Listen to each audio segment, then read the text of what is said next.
Welcome back to History Charge. Let's dive deep into the once great and powerful Khmer Empire, who built temples that defy our understanding of craftsmanship.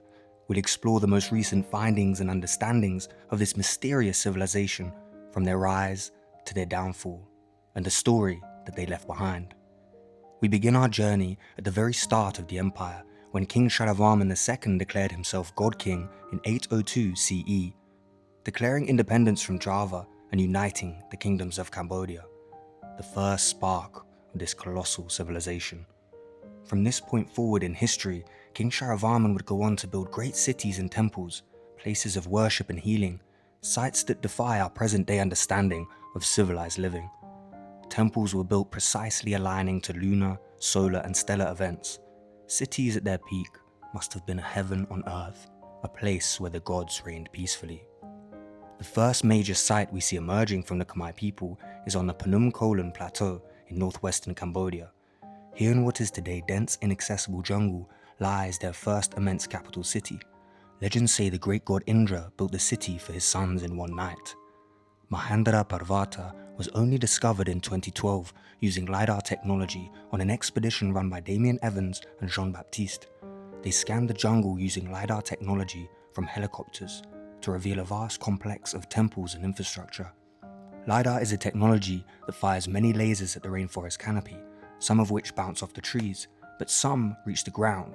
With lots of lasers and information, they can accurately model the topography of the area, showing the structures that lurk beneath. The jungle is far too inaccessible to reach on by foot or by trucks.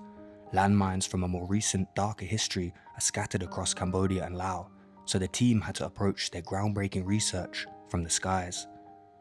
Only ever mentioned of in ancient Sanskrit texts, they had unearthed the lost city of Mahendra Parvata.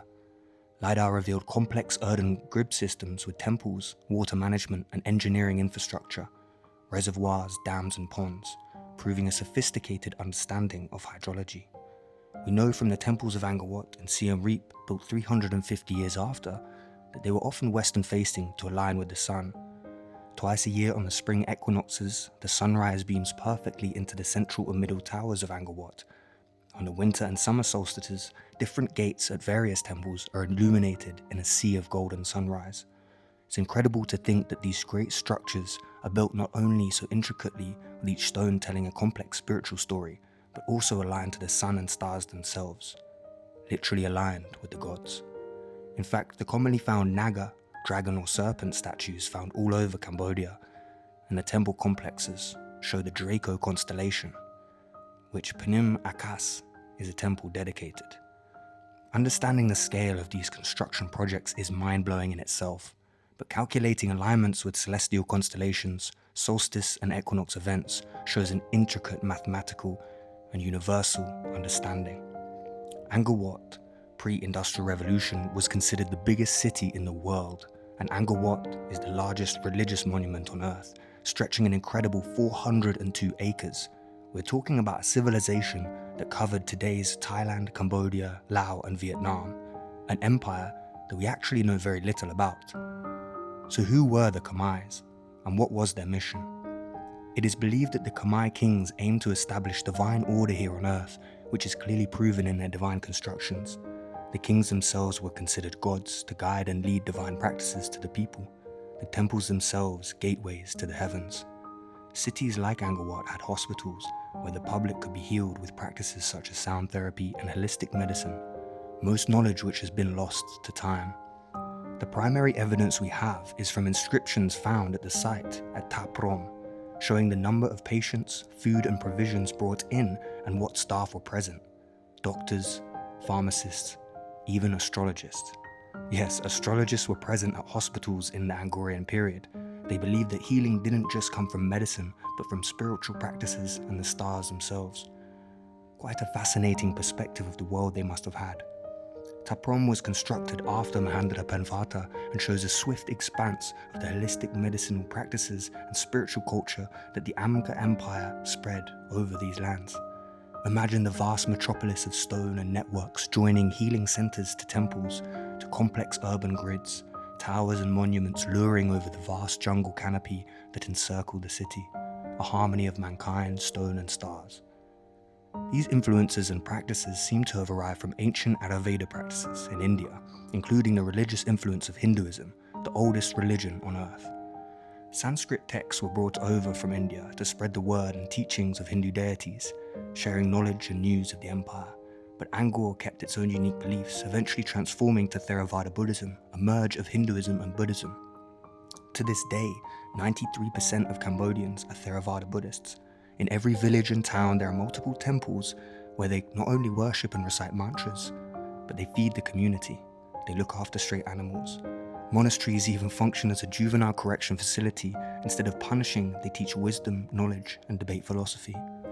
The inside walls of the more modern temples are still decorated with vibrant paintings of Buddha's story and many lives.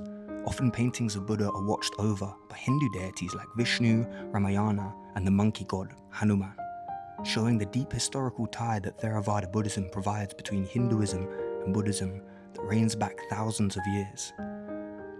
Is this a window into what the Angkor period would have been like? The practices that these people would have conducted. Temple complexes feeding people, healing and sharing knowledge, where everyone is accepted and treated with divine respect. Unfortunately, we cannot cover the vast temples of Angkor without mentioning a very dark history that once took place in Cambodia. From 1975 to 79, Cambodia witnessed one of the world's most catastrophic genocides at the bloody hands of the Khmer Rouge. Pol Pot took over the country with an evil brutality, executing anyone educated. Even if you wore glasses, you were considered educated enough and therefore sent to the death camps, where they were subject to unfathomable suffering and fed as little as a few grains of rice a day, working in the full heat. Up to 3 million people were killed in forced labor camps. Not only did the Communist Party of Kampuchea almost wipe out an entire population of innocent people, but they also set to bombing the ancient temples of Angkor with dynamite and defacing the many grand statues crafted so intricately with divine purpose were left to rubble and dust.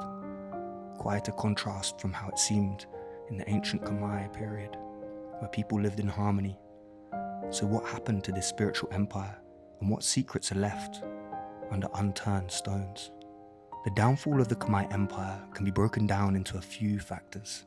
The main reason was pressure from surrounding empires in today's Thailand. They saw devastating losses on the battlefield and finally lost the great city of Angkor in 1431. Environmental impact and fluctuation saw droughts halt rice production, and then monsoon storms flood their complicated water systems. Dams broke and reservoirs flooded. The decline in food production also led to economic instability, and a mass exodus was the final blow to this once great empire. Left unruled and unkept, the great temples of Angkor faded back into the jungles they once came from. Tree roots snake between the stone, and altars lay unworshipped. Having been to the temples myself, I must say that this is a sight unlike any other place on earth. It's a lens into a once spectacular civilization, deserted in the jungles. The photos really do not do any justice. Angkor Wat itself faces destruction from tourists quite heavily. 2 to 3 million tourists visit each year, and over the years many large-scale restoration projects have been conducted on the temples, but we still don't understand fully the practices and writings and teachings of these people. We know that they built vast cities. We know they had a vast spiritual understanding,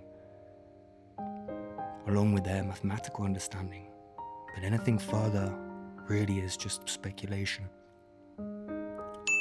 Thank you for listening. Like and subscribe for more historical, mystical videos.